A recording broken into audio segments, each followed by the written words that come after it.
Hello viewers, कैसे हैं आप लोग। उम्मीद है ठीक होंगे। आज हम जानेंगे नबी करम सल्लल्लाहु अलैहि वसल्लम की हालात ज़िंदगी में से आप सल्लल्लाहु अलैहि वसल्लम की दाई हलीमा की यहाँ परवरिश। इस सिलसिले में आज हम मालूमात हासिल करेंगे। आइए चलते हैं, शुरू करते हैं। बिस्मिल्लाहिर्रहमानिर्रहीम। अब हलीमा के यहाँ बरकतों की बारिश थी। हर चीज़ में बरकत ज़ाहिर हो रही थी। जानवर मोटे हो गए, दूध थन से भारी हो गए, हर तरफ बरकत ही बरकत नुमाया थी। रफ्ता रफ्ता 2 साल हो गए। आमिना का लाल हलीमा का दूध पीता। हलीमा की एक बेटी थी शीमा, उसकी गोदियों में हमकता। सहरा की खुली फ़िज़ा होती और देहात की सादा ज़िंदगी, जिसमें तेज़ी से बढ़ा। हाथों पैरों में ताकत आ गई और बच्चा खूब तंदुरुस्त हो गया। शेरखारी के दिन पूरे हो गए। अब वक्त आया कि बच्चा माँ की गोद में जाए, उसके घर की रौनक बने। लेकिन क्या हलीमा उस बच्चे को जुदा कर दें? ऐसे बच्चे को जो उनके लिए सरापा बरकत था, मुजस्सम रहमत था, बाइस राहत और मूजिब सआदत था। किसी तरह भी तबीयत उसे छोड़ने पर तैयार न थी। तमन्ना थी कुछ दिनों और साथ रहे कि बरकतों का सिलसिला तादेर कायम रहे। वो बच्चे को लेकर माँ के घर की तरफ चली, लेकिन इरादा था उनसे गुजारिश करेंगी बच्चे को कुछ दिन और साथ रखने की इजाज़त दें। वो आमना के पास आईं, बोली, मुझे अंदेशा है अगर मोहम्मद अभी से मक्के में रह गए तो हो सकता है यहाँ की आबो हवा उसे रास ना आए। क्यों ना आप कुछ दिन और हमारे यहाँ रहने दें, ज़रा और बड़ा हो जाए, हाथों पैरों में जान आ जाए, फिर आ जाएगा। हलीमा आमना से ज़िद करती रहीं, पैहम इसरार करती रहीं, तरह तरह से मनाती रहीं, मक्के की आबो हवा से डराती रहीं। आखिरकार वो तैयार हो गईं। मक्के की आबो हवा से डराती रहीं, आखिरकार वो तैयार हो गईं। अब क्या था, हलीमा का दिल बाग बाग हो गया। खुशी से आंखें चमक उठीं, चेहरा दमक उठा और मोहम्मद को लिए हुए अपने घर आ गईं। मोहम्मद फिर उसी सहरा में आ गए।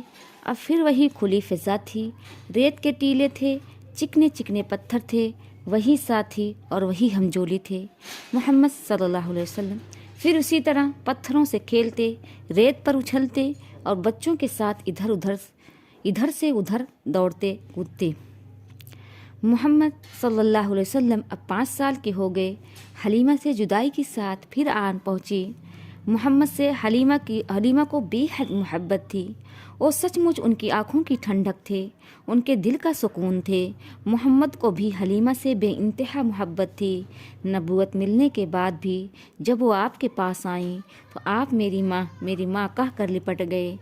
हलीमा के लिए मोहम्मद की जुदाई सुहाने रूह थी, लेकिन करती क्या कि अब घर पहुंचाना ज़रूरी था, मज़ीद रोकना मुमकिन न था।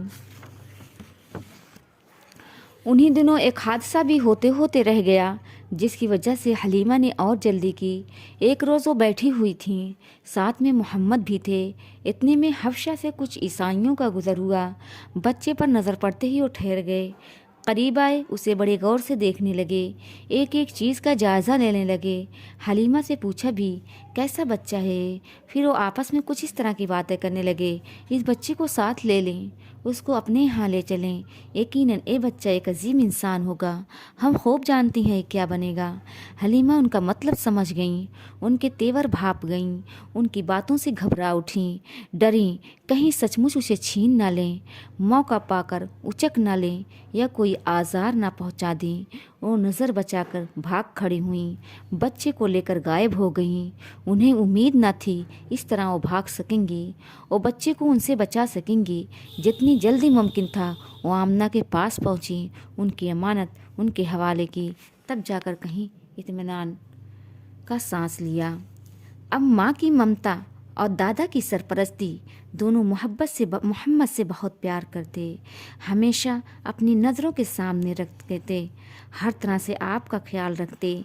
आप 6 बरस के हो गए तो माँ का दिल चाहा चल कर शौहर की कब्र देखें। चुनांचे मदीने के लिए रवाना हो गईं। मोहम्मद को भी साथ लेती गईं।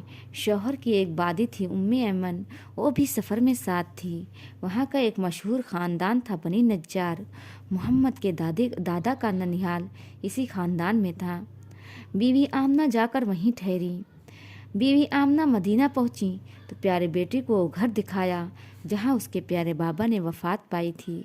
वो जगह भी दिखाई जहाँ वो हमेशा की नींद सो रहे थे। आज पहला दिन था। उस मासूम बच्चे ने यतीमी का मफ़हूम समझा। आज पहला मौका था। उसके शीशे दिल पर रंज व गम का अक्स पड़ा। वहाँ एक महीना गुजार कर बीबी आमना ने घर लौटने का इरादा किया और मोहम्मद सल्लल्लाहु अलैहि वसल्लम को लेकर मक्का के लिए रवाना हो गईं। शौहर की तरह बीबी आमना भी रास्ते में बीमार पड़ गईं। मक्का और मदीना के बीच में एक गांव है अबवा। वहाँ पहुँची तो हालत नाजुक हो गई और फिर संभल न सकी, वहीं वफ़ात पा गई और वहीं दफन हुई। अब्दुल्ला की वफ़ात भी तो परदेस ही में हुई थी और दफन भी तो इसी तरह हुए थे, कौम वतन से बहुत दूर। अल्लाह आपका वली व कारसाज है मोहम्मद सल्लल्लाहु अलैहि वसल्लम। आप यतीम थे, बाप के साए से महरूम थे। अभी इस यतीमी का शोर हुआ ही था कि माँ भी चल बसी। बाप की कब्र देखी ही थी कि माँ की कब्र भी तैयार हो गई। अब आप तन्हा रह गए, माँ साथ थीं, तब भी आपको यतीमी का मलाल था। भला दिल पर क्या बीती होगी जब ये सहारा भी टूट गया। सदमा पे सदमा, एक से बढ़कर दूसरा। उम्मे ऐमन ने आपको अपनी हिफाजत में लिया और बड़े प्यार से घर ले आईं। मक्का पहुँचे तो आप बिलिक बिलिक कर रो रहे थे। आज आमना के लाल की हालत देखी नहीं जा रही थी। इस हादसे का अब्दुल मुत्तलिब पर बड़ा असर हुआ। मोहम्मद के लिए उनके सीने में माँ की मोहब्बत और बाप की शफकत उबल पड़ी। अब वो आप सल्लल्लाहु अलैहि वसल्लम पर बेइंतहा मेहरबान हो गए, पहले से ज़्यादा मानने लगे। बड़ी मोहब्बत से पेश आते, लुत्फ़ व करम की बारिश करते, हर आन आपका ख्याल करते, हर तरह से दिलजोई फरमाते, अपनी ज़ात अपनी औलाद से बढ़कर आपकी फ़िक्र रखते। अब्दुल मुत्तलिब कुरैश के सरदार थे। काबा के ज़ेरे साया अपनी गद्दी पर बैठते तो बेटे अदब एहतराम में गद्दी से ज़रा दूर बैठे होते, लेकिन मोहम्मद आ जाते तो उन्हें अपने पास ही बुलाते, अपनी गद्दी पर बिठाते और प्यार से पीठ सहलाते। लेकिन अफसोस अब्दुल मुत्तलिब भी ज़्यादा दिन न ठहरे। मोहम्मद सल्लल्लाहु अलैहि वसल्लम अभी 8 साल के हुए थे कि दादा भी चल बसे। दादा की मौत पर आपके दिल को सख्त सदमा पहुंचा, वैसा ही सदमा जैसा इससे पहले माँ की मौत पर हुआ था। नहीं, दादा का गम माँ के गम से भी सिवा था। अब आप कुछ समझदार हो चुके थे, शऊर बेदार हो रहा था, जज्बात और एहसास में उसात और गहराई आ रही थी, लुत्फ़ व मोहब्बत की हकीकत को समझने लगे थे, नवाज़िश व करम की कीमत कद्र व कीमत पहचानने लगे थे। इसलिए महरूमी का एहसास भी इतना ही शदीद था, उसके छिन जाने का गम भी उतना ही गहरा था। आँखों से आंसू जारी थे, दिल दर्द व गम से चूर था। खुद तड़प रहे थे, औरों को तड़पा रहे थे, यहाँ तक कि दादा का जिस्म, प्यारे दादा का जिस्म कब्र की काल कोठरी में छिप गया और फिर हमेशा के लिए ओझल हो गया। आज के लिए इतना ही। बकिया जानकारी अगली किस्त में। अस्सलाम वालेकुम व रहमतुल्लाहि व बरकातहू।